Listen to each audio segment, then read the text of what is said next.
Hello everyone. I was discussing about how to increase the desirable behavior in children with special needs. In one of my previous episodes, I discussed the technique that is called token economy or token system. And in this episode, I am going to discuss with you some techniques.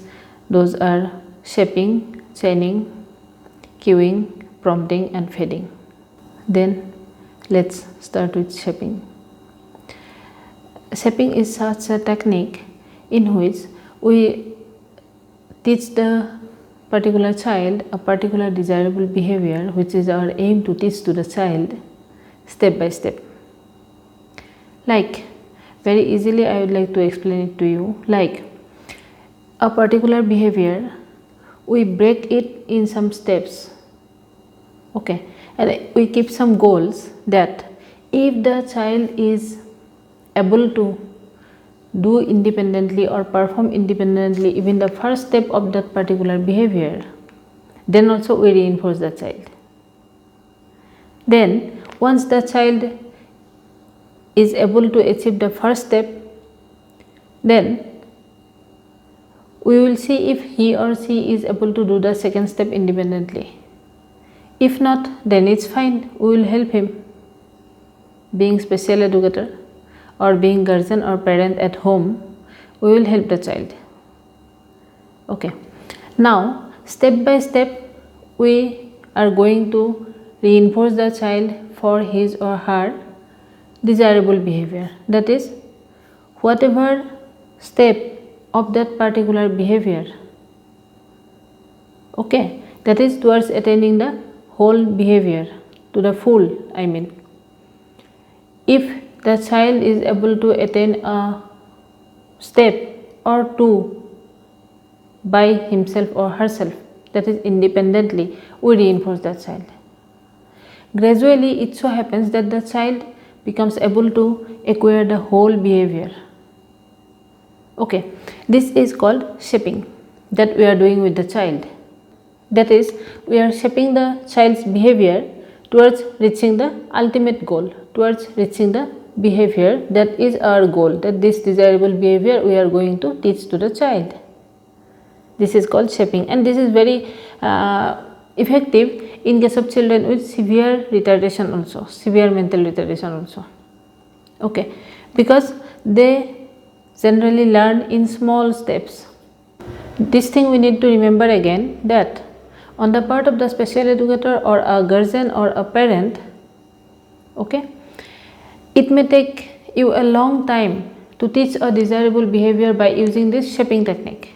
But we need to know, we need to understand that this shaping is at the same time very effective. Okay, this is all about shaping. The next skill is prompting. Prompting we can do through many ways. Like, there may be verbal prompt, physical prompt.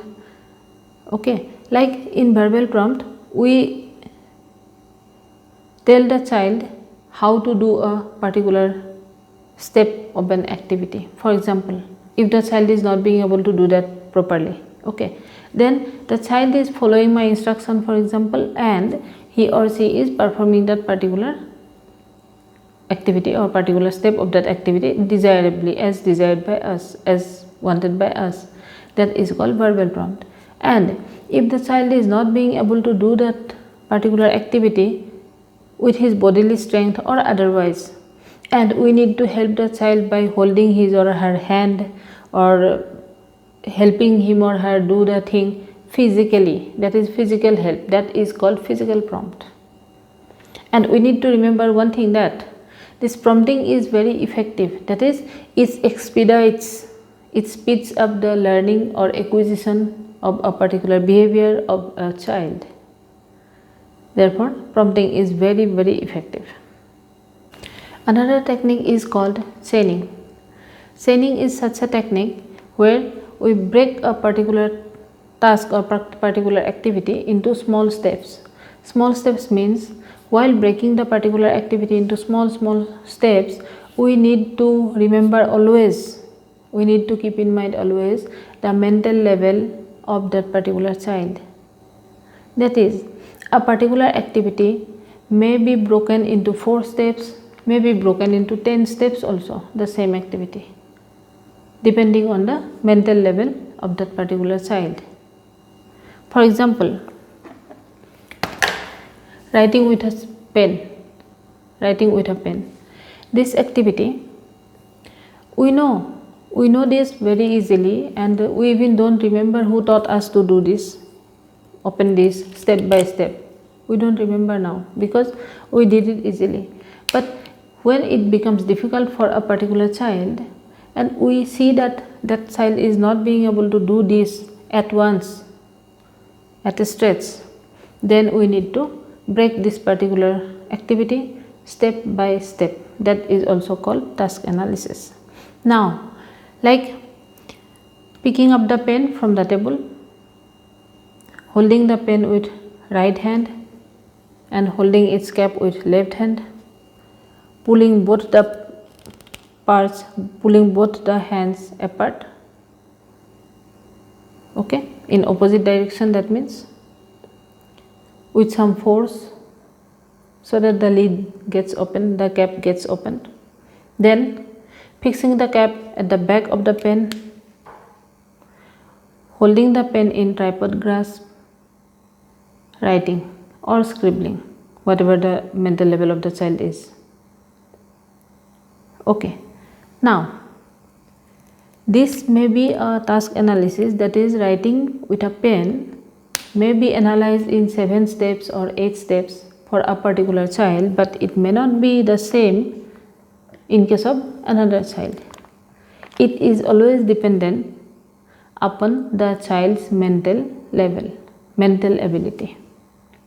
Okay, now after breaking the task into smaller achievable parts, we train the child to do the activity step by step. That is, pick up the pen, the child will do. Hold the pen with your right hand, the child will do. Hold the cap with your left hand, the child will do. Pull both hands apart in opposite direction, the child will do, or the child may not be able to do. In that case, that child will need our help. That is prompt that I told in the previous technique. If I need to help the child physically by holding the hands and doing like this, then it will be physical prompt. If I just have to instruct the child that you just pull it little forcibly with some force, and the child is obeying and the activity is done, this particular step is done, performed well by the child, then it will be verbal prompt. Okay, so this way we can teach the child step by step, just like the links of a particular chain. In a chain, so many links are there, we know. And in this chaining technique also, what we do is we break a particular task in different steps, achievable steps, and we teach the child step by step. Not like pick up the pen and write. We don't give the instruction to the child like that. What will we say? We will say that pick up the pen, the child will do. Then hold the pen with your right hand, child will do. Hold the cap with your left hand, child will do. Then pull both the hands in opposite direction. This way, step by step. We don't give the child the direction at once, like pick up the pen and write. We don't say like that. This is chaining. Cueing is another technique towards making a child achieve a desirable behavior. Now, what do we do in cueing? Like, at first we instruct the child to do a particular work, particular activity.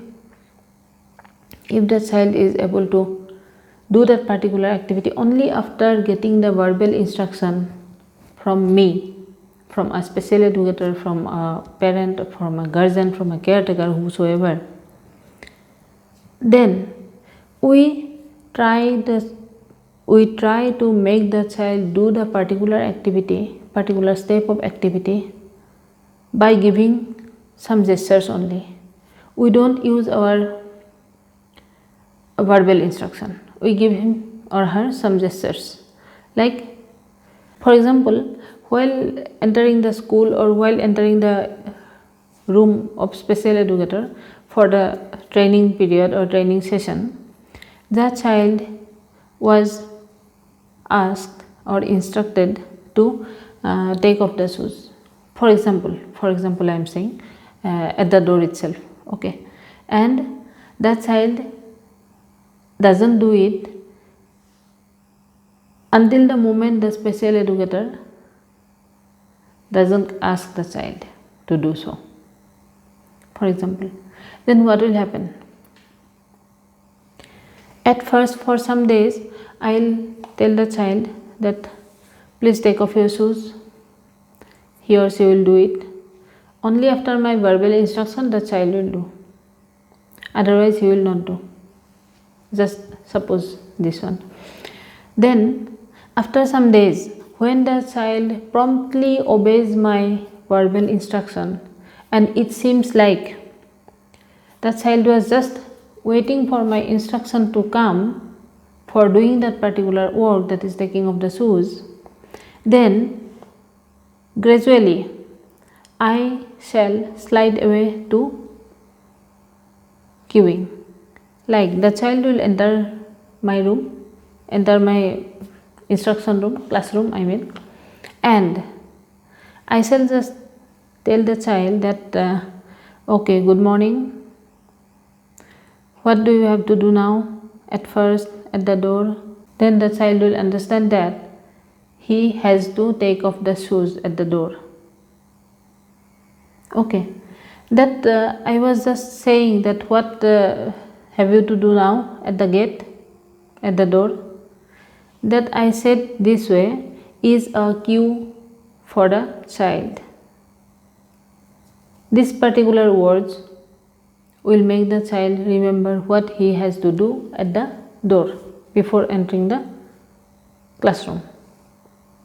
Okay, this is just an example. So many other examples you may take, and in our daily lives as special educator, we always come across this type of examples. And being a parent or being a guardian also, it is very important for us to take care of all these small things, so that the child doesn't get hurt also, and at the same time the child wants to learn more and more from you. Okay, now the last technique I am going to discuss in this episode is called fading. Fading is like taking away.